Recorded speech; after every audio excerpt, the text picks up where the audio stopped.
Hey there, Vault Dweller. Welcome back to another dev dive for Fallout 76. I'm Nate Valenta with the community team for Fallout 76, and joining me today are a couple of designers from our upcoming Steel Rain update, which we're going to be taking a closer look at today. Brianna, Carl, how are you doing? Doing all right, thanks, Nate. My name is Brianna, and I'm the lead quest designer on Fallout 76. I'm Carl McKevitt, and I am a quest designer on Fallout 76. So, as a quick warning for those of you at home, we're going to be talking about upcoming quest content that we haven't released yet. It's a continuation of a story that we started with our Steel Dawn update late last year. And so if you're not interested in hearing any story spoilers, you may want to come back and watch this again at a later time after you've had a chance to check out some of the content in game. If you don't mind spoilers, we are going to try and keep them to a minimum so that we're not giving away too much, but feel free to continue on. With that said, as I mentioned, Steel Dawn left us with a bit of a cliffhanger. We had gone on some adventures with the Brotherhood of Steel, and there's definitely some tension in the ranks. Brianna and Carl, where are we going to pick up with the Steel Rain update? Steel Rain starts almost immediately after the events of Steel Dawn. So the Brotherhood leadership is in disarray, facing a giant internal argument about their motives and their next steps. And at the same time, you've just defended their base from an outside attack by Super Mutants. So the Brotherhood is in crisis, and it's going to be up to the player to step in and help show the Brotherhood the way forward. That's right. The choice that you make at the end of Steel Dawn is one that the characters are going to remember. It was something really personal to them. How about some of the returning characters?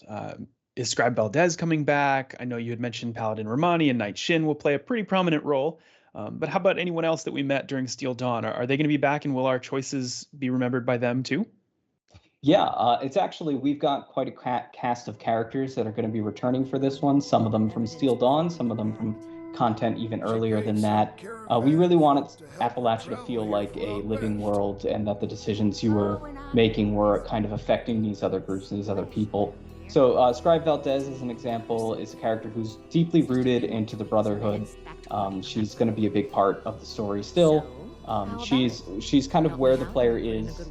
She's between, the two big thoughts on the Brotherhood, and she assists the player in some quests and making those tough decisions. Ooh, I'm intrigued by the earlier content you mentioned. So who's coming back that we're going to meet up with from content that we've already played? So one good example is a character, Marcia, who was a member of the Brotherhood, not necessarily an initiate, but she was traveling with them, and her younger brother, Max. They were characters that were hanging around in Fort Atlas, and we start to get to see more stories with them involved and kind of the way that they've been interacting with the Brotherhood. We've also got the Raider War Party, which you either in a friendly or not so friendly way interacted with in Steel Dawn, that you will once again be bumping into. And we get to see some interesting evolutions of those characters and their relationship with the Brotherhood. How about beyond the Brotherhood itself and beyond Fort Atlas? Are we going to be meeting up with any factions or characters who are outside their walls? One of the groups that players will encounter during Steel Rain is called the Hellcat Mercenaries, and their origins and their purpose in the storyline would be a spoiler. I'm not going to go too much into who they are, but they are a group of professional soldiers that are tied up in the story and that you're going to encounter as antagonists as you're playing through. Another group is the Blue Ridge Caravan Company. They were a faction involved in the Riding Shotgun event. But they are involved with the Brotherhood this time around, and some of the larger stories that are happening in Steel Rain. And so it'll be really exciting to revisit them. Interesting. I know we've got some fans of the Blue Ridge Caravan in the community, so they will be excited to see them taking a bigger part in a story portion of the quests. So when it comes to something like that, for example, like the Blue Ridge Caravan or a new faction like the Hellcat Mercenaries, what is your thought process when it comes to weaving them into a new quest or a new storyline? So when we go to create a new group like the Hellcat Mercenaries, what we do is look into the lore of Appalachia. Where might they come from? What's their origin? What have they been doing since the war? Finally, what do they look like? Do they have a uniform? Who are they represented by? Who joins them? And what role do they play in the story? So what we found in Appalachia is when you encounter human groups, you're most often running into raiders or cultists. and the Hellcats represented an opportunity for us to bring in a more organized military group that might operate differently and have a different impact on Appalachia. And for something like Blue Ridge, that's a case where we were building content and we felt like it would make the most sense to have a faction that's kind of responsible for this. And it was a really fun process to be part of something where you're building kind of from the ground up an entire history of a faction like that, how they existed before the war and what their motivations are now. And it was really built all around that content initially, but it's fun now to evolve that and kind of say, okay, maybe they were here just to supplement this event, but now they're kind of integrated more into the world, which means they bump into other factions like the Brotherhood. And how do those two parties interact with each other? Beyond Fort Atlas, new quest lines tend to take us to some cool new environments and have us visit a lot of new places. Are we going to be looking at new locations in this quest line? Yes, so you'll be visiting a combination of older locations that you might not have explored thoroughly in the past or that have some new things going on in them, as well as some locations that we've added just for Steel Rain. One of my favorites is the Uncanny Caverns, which is a location that's been in the game from the beginning. It's got a fascinating history and story of its own, but you're going to see it in a new light during Steel Rain. You're going to explore some parts that you've never been to before, and you're going to see some changes in the environment that have recently taken place. Another example is Harper's Ferry. There's a big landmark there, the bridge and the tunnel. We'll get to explore what's inside that tunnel, which is something I personally wanted to do since the game launched. And we'll see quite a few secrets in there, even some callbacks to some earlier content. I won't spoil what those are, but that's a really fun new environment for players. Awesome. And some of the folks I talked to in the public test server, one of their favorite locations is the new vault that we're cracking open. Can you tell me any more about that? Vault 96, you've already been able to access as a daily ops destination for a while now, but the story for Steel Rain also brings us into there, where you'll be investigating one of the main mysteries of our story and learning a bit more about what's behind the Super Mutant attacks and the missing people that you'll be taking a look at. Well, I know some players have really enjoyed exploring Vault 96 so far outside of daily ops, and so I'm excited for more folks to get a chance to look at it. How about rewards? We're helping out the Brotherhood. We're doing all this hard work for them. What's in it for us at the end of the quest line? You're going to get a variety of great rewards for finishing the Steel Rain quest line. One of the things that you're going to see is the Facebreaker Power Fist, which is a custom Power Fist that you'll receive pretty early on in the quest line.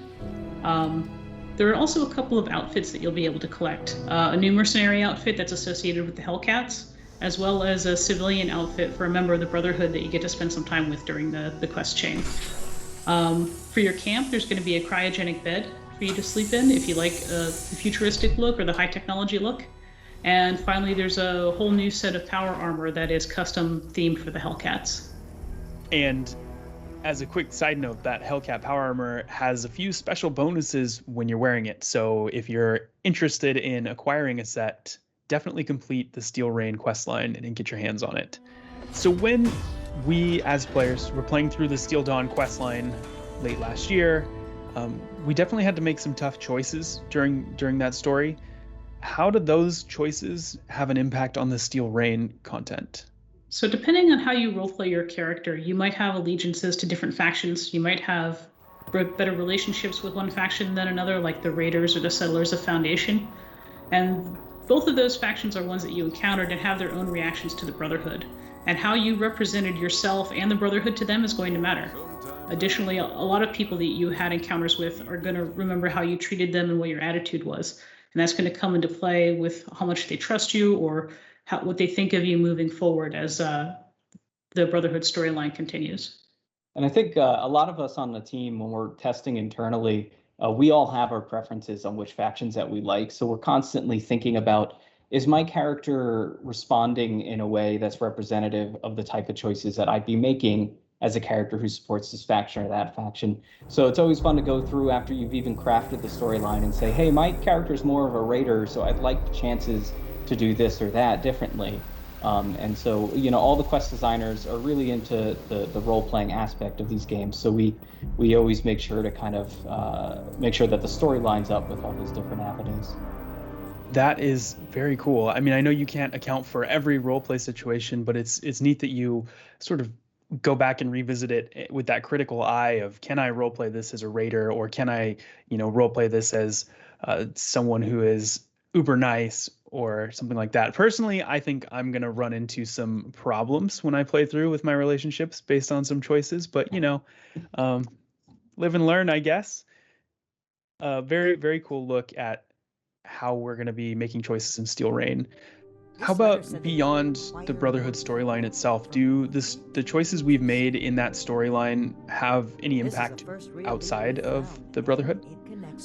The biggest consequences of the choice that you make in Steel Rain will be on the Brotherhood itself, determining who's going to lead that faction into the future and how they relate to the rest of Appalachia.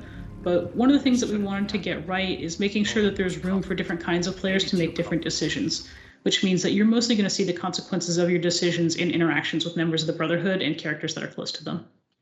Right now, the Steel Rain update is available on the public test server. Before Steel Dawn came out, that was available on the public test server as well, and now it's available in the live game. When players play through the new quest content and they share feedback with us, how does that change, or how does the team take that feedback in and use it going forward when they create new quest content? As a team, we pay close attention to what players are saying on PTS, what their reactions are to the story and the characters, and the things that they say that they want to see in the future. So what we did was we looked at the reactions that players had, what they said about how they wanted to roleplay their characters, and we tried to find opportunities to work that into the ending of the storyline in Steel Rain. We know that sometimes the community gets behind one character or another. There are some people who really like Paladin Romani. There are others who are big fans of Knight Shin. And there are other people who are big fans of Scribe Valdez. And so what we try to do is make sure that the interactions with each of those characters in the finale are satisfying. Well, it's really good that all three of those characters are coming back for this storyline then, so that, folks can continue to learn more about them and build relationships with the ones that they love to talk to. How about any other cool moments from the development process? You both and many others on the team spend hours and hours, pouring your heart and soul into the characters and the backstories and the conversations and where the quests are going to take us. Are there any other fun stories or exciting stories about the development process that you can share with us? Yeah, one of my favorite moments is always, we spend a lot of time trying to get the drafts of our dialogue right. We go through a lot of feedback with other people on the team, and it really doesn't quite come alive until you've sat and heard an actor perform the lines for you. So early in the game, before any of the dialogue is recorded, we use we use synthesized voices. We call it robo voice.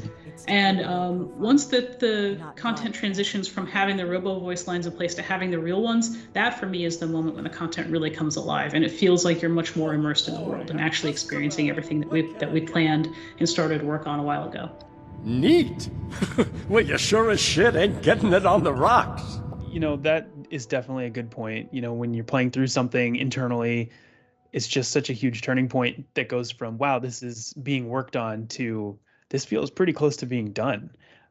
So I can definitely sympathize with that feeling. How about any other fun experiences from working on the quest line, Steel Rain specifically?